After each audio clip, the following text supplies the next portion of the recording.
Above the skyline of Rome, a dome rises, silent, massive, and enduring, the Pantheon.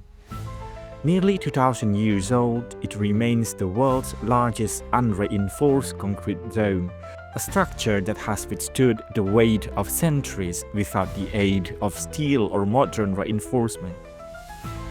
The dome has witnessed the fall of empires and the rise of cities, standing with a dignity that borders on the divine. How has this dome resisted the pull of gravity and the weight of centuries?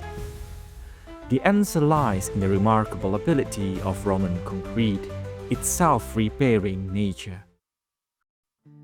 The secret in Roman constructions was so unexpected that we did not fully understand it until quite recently. From the heart of the empire in Rome to the windswept frontiers of Britannia and the shores of North Africa, across centuries and continents, the concrete remains. What makes Roman concrete so durable, so timeless, and so far beyond what we build today? Concrete at its most basic is a composite material made of a binder, typically lime or cement, mixed with aggregate like sand, gravel, or crushed stone, and water. Think of it as a glue filled with more solid particles. When mixed and allowed to set, it forms a hard stone-like substance. Though simple in principle, the variations in its formulations across times and cultures are profound. Modern concrete, based largely on Portland cement developed in the 19th century, has become the global standard. It sets quickly and is strong under compressions, but it can be brittle and prone to cracking, particularly when exposed to salt water or shifting loads. So how does Roman concrete differ?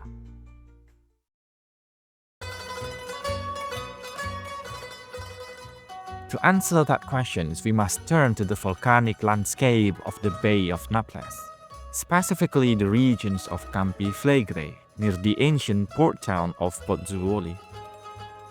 Ancient authors like Vitruvius and Pliny the Elder explicitly describe how volcanic ash from this region was prized for its unique properties. Vitruvius noted that this ash, when mixed with lime and rubble, hardened underwater and formed a single mass of stone. Pliny marveled at how the ash made concrete that grows hard even in the sea. Due to its origin, the ash is known as the pozzolanic ash or pozzolana. Archaeologists have also uncovered ancient quarry sites and maritime infrastructures in these regions, along with records of pozzolana shipment exported to cities across the Mediterranean. Even today, scientists can match trace minerals and crystals to ash beds around Pozzuoli. One of the most remarkable examples comes from Caesarea Maritima, a grand harbor built by Herod the Great on the coast of modern-day Israel. Analysis of the submerged concrete piers revealed pozzolanic ash that could be geochemically traced back to the Bay of Naples over 2,000 kilometers away. This astonishing reach of the Roman material logistic shows not only the strategic values of pozzolana, but the empire's commitment to building standards. So why does pozzolana make a strong concrete? Pozzolana is special because it contains glassy particles rich in silica and alumina. When added to a concrete mix, pozzolana turns lime mortar into a stone-like substance that is very strong and resists erosion. But that's not all. Apparently, Roman concrete can also self-repair. In a study published in 2023, a team of scientists collected samples from a 2,000-year-old city wall in Italy to understand why ancient Roman concrete is so durable. Using techniques like electron microscopy, X-ray analysis, and chemical mapping, they found the secret that have been lost for thousands of years. For years, scientists found white chunks in Roman concrete known as lime clasts, and thought they were evidence of sloppy mixing or poor quality raw material. This was strange, considering the Romans were very meticulous about their materials. Scholars wrote down precise recipes and enforced them on construction sites across the Roman Empire. like the harbor built in Caesarea Maritima. And also the fact that the building still stands. Sloppy mixing usually led to weaker, not stronger, structures. Apparently, the lime clasts actually provide the concrete with Wolverine-like power over the centuries. These lime clasts are special because they're rich in calciums and very reactive. Over time, when tiny cracks or pores form in the concrete either from weather or stress, water seeps in and reacts with these lime clasts. The calcium dissolves and flows into the cracks where it reforms as solid minerals like calcium carbonate.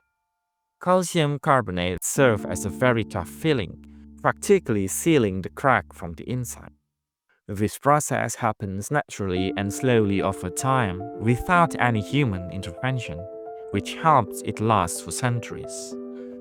Even now, calcium carbonate are still used as the filler in adhesive and sealant.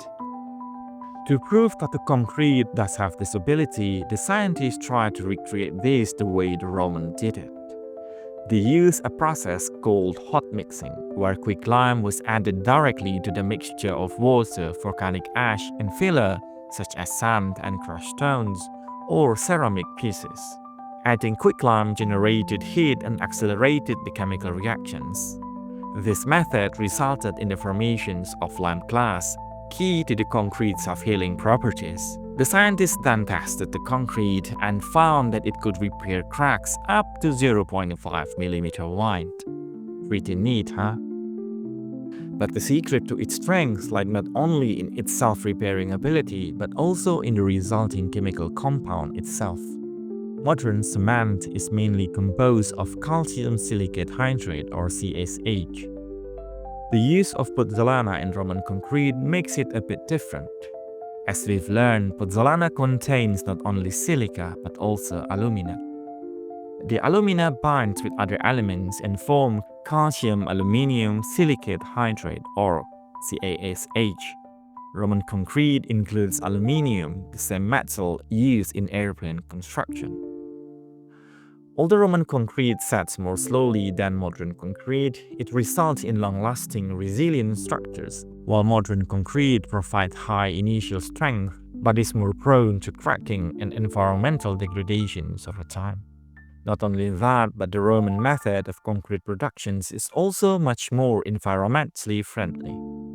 Modern cement requires heating limestone to around 1450 degrees Celsius. A process that consumes a great deal of energy and releases a large amount of CO2, contributing to nearly 8% of global greenhouse gas emissions. Roman concrete, by contrast, used lime produced at much lower temperature, around 900 degrees Celsius.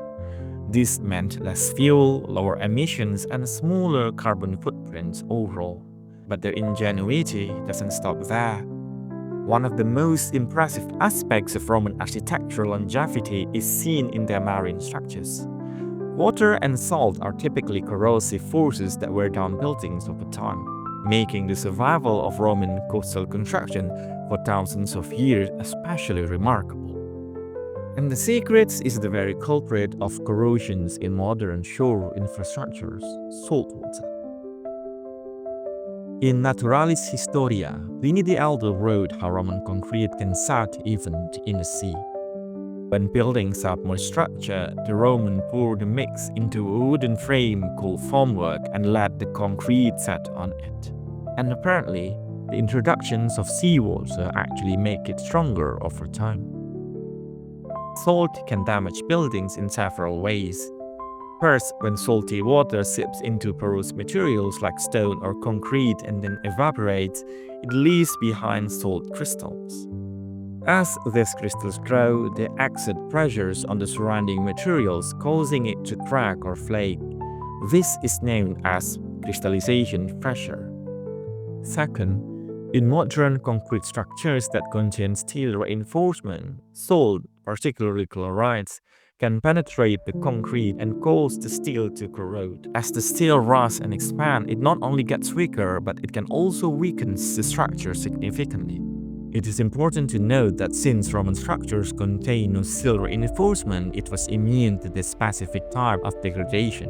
But crystallizations also occurs in Roman structures, but it not salt. In marine concrete, the interactions of seawater with the volcanic ash and lime trigger slowly but steady chemical reactions.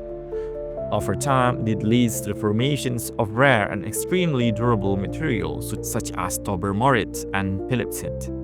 These minerals can form due to the high alumina content of the pozzolana and the constant exposure to salt water.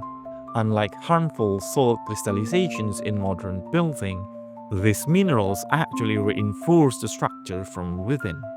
They tend to form in pores and cracks in the structures. Think of putting water inside a sponge. They will get into every pores. This is why Roman structures not only can stand salt water, they actually get stronger because of it. Roman concrete doesn't just endure, it invites questions. How did a civilization without microscope or modern chemistry create a material that we're only now beginning to understand? What else have we overlooked in the past that could shape our future?